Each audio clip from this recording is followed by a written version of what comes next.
The governor's in a race against the clock if he ever wants to see this bond package passed, because it has to be passed by the legislature by the end of this month in order to get on the ballot in November. And he says once it does, and if it passes, he thinks it would completely transform something like the Reed Gold Mine.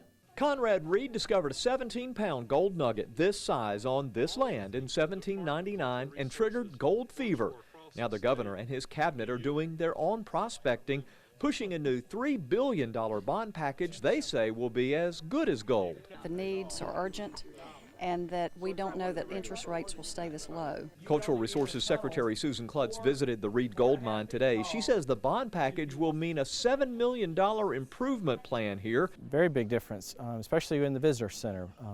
We will have all new exhibits, gift shop, theater. It would be one part of the Connect NC bond proposal. The state would borrow the money and pay it back over 20 to 25 years. This can be done with no tax increase, and that's the important part of it. The governor believes the improvements at sites like the Reed Gold Mine will spur economic development, and so will the transportation improvements called for in the bond package. But the State House has to pass the measure in the next 3.5 weeks so that it can get before voters in November.